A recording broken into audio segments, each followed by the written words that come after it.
नमस्कार। आपने देखा होगा कि आजकल फैटी लिवर का जो प्रॉब्लम है वो अक्सर बढ़ते जा रहा है। बहुत सारे लोग हैं जिनमें ये प्रॉब्लम हो रहा है। सोनोग्राफी करते हैं उसमें लिख कर आता है कि grade 1 fatty liver, grade 2 fatty liver. तो ये प्रॉब्लम क्यों होता है? पहले लोगों को जो अल्कोहलिक होते थे, बहुत ज़्यादा ड्रिंक करते थे, उनमें ये प्रॉब्लम दिखाई देता था।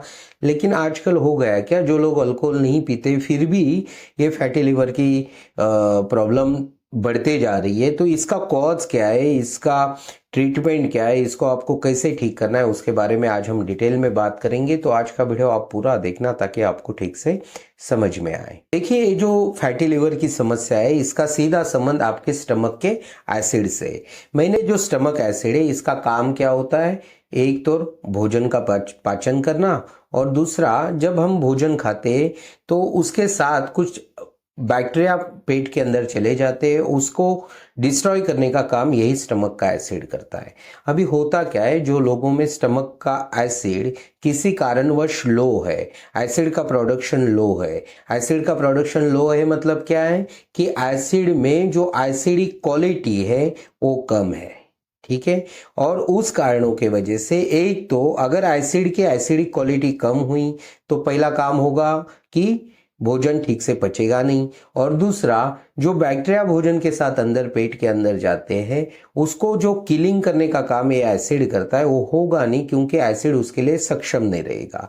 मतलब इसके वजह से एक भोजन नहीं पचेगा और एक जो बैक्टीरिया पेट के अंदर जा रही है वो किल नहीं होंगे और डिस्ट्रॉय नहीं होंगे। अभी आप सभी को पता है कि स्टमक में जो भोजन का पाचन होता है उसके बाद स्टमक से डिओडिनम में, मतलब स्टमक का जो आगे का पार्ट है, जिसको इंटेस्टाइन का जो फर्स्ट पार्ट होता है जिसको डिओडिनम बोला जाता है, वहां पे वो खाना जाता है। स्टमक में प्रोसीजर हो गई, उसके बाद आगे जाएगा।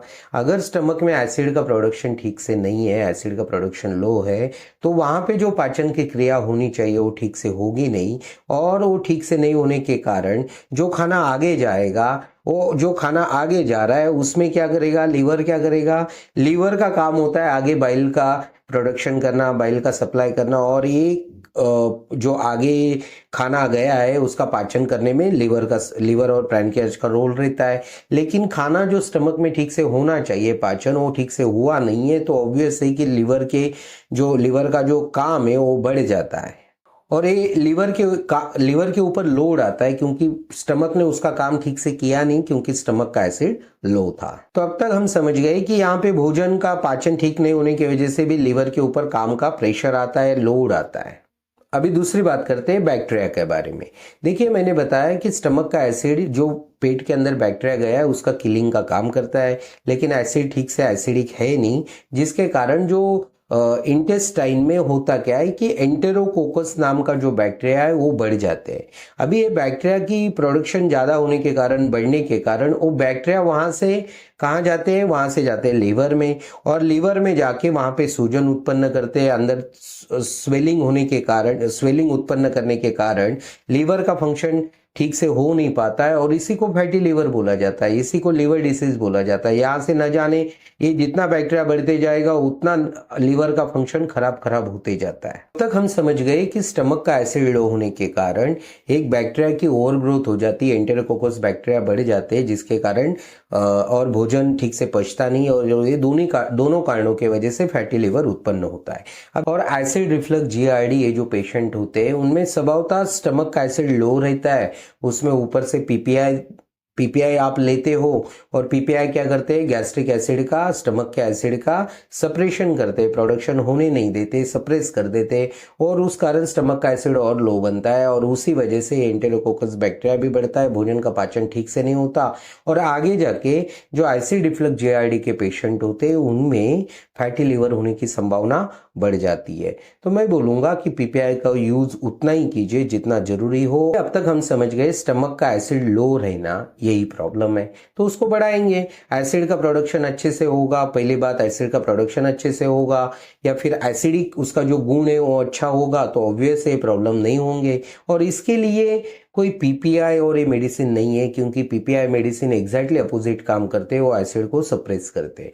तो इसके लिए मैं आपको रिकमेंड करूंगा कि आयुर्वेदिक दवाई लेनी चाहिए। इससे बहुत सारी आयुर्वेदिक दवाई है, स्टमक का एसिड बढ़ाती है। उसमें भी हमने अनुभव के तौर पे कुछ दवाई बनाई है जो स्टमक का एसिड अच्छा खासा बढ़ाती है, और GRD, hiatal hernia, acid reflux, fatty liver, पाचन संबंधित सभी बीमारियों में वो दवाई बड़ी इफेक्टिव काम करती है। और दूसरा तरीका है ब्रीदिंग टेक्निक्स का। देखिए, ब्रीदिंग टेक्निक्स अगर आप करते हो तो उससे होगा क्या कि आपका डायफ्राम, आपका वेगस नर्व का फंक्शन बढ़ेगा। डायफ्राम सही पोजीशन पे आएगा तो ऑब्वियस है उसका स्टमक के ऊपर का प्रेशर हटेगा, और वेगस नर्व का फंक्शन अच्छे से होगा तो एसिड का जो प्रोडक्शन है वो अच्छा होगा। और ये दोनों कारणों के वजह से आपको ब्रीदिंग टेक्निक करनी चाहिए। ब्रीदिंग टेक्निक करोगे तो निश्चित ही आपका पाचन सुधारेगा, स्टमक का एसिड की क्वालिटी सुधारेगी, और अपने आप ये समस्या आगे जाके कम होती जाएगी और ठीक होने में आपको मदद होगी। तो अब तक हमने समझ लिया कि एक आयुर्वेदिक मेडिसिन और ब्रीदिंग टेक्निक्स के सहारे आप फैटी लिवर बिल्कुल ठीक कर सकते हो। और ध्यान रखना है कि आपको पीपीआई का जो यूज़ है वो लिमिटेड रखना है, जब जरूरी है तभी लेना है, ज़्यादा पीपीआई के ऊपर निर्भर नहीं होना।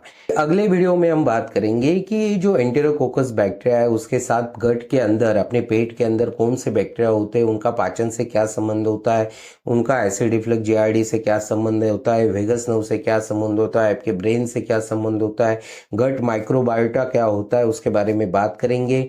और साथ साथ ये जो स्टमक का एसिड लो क्यों होता है, ये स्वभावतः किसी किसी में लो होता है, किसी में दवाई की वजह से लो होता है, ये सब चीज़ों के बारे में हम अगले 2-3 वीडियोस में बात करेंगे। तो वो वीडियोस अगर आप देखना चाहते हो तो इस चैनल को सब्सक्राइब कीजिए। अगर आपको लगता है वीडियो किसी के काम आ सकता है तो इसे ज़्यादा से ज़्यादा शेयर कीजिए। आपने आज का वीडियो देखा, इसके लिए आपका बहुत बहुत धन्यवाद।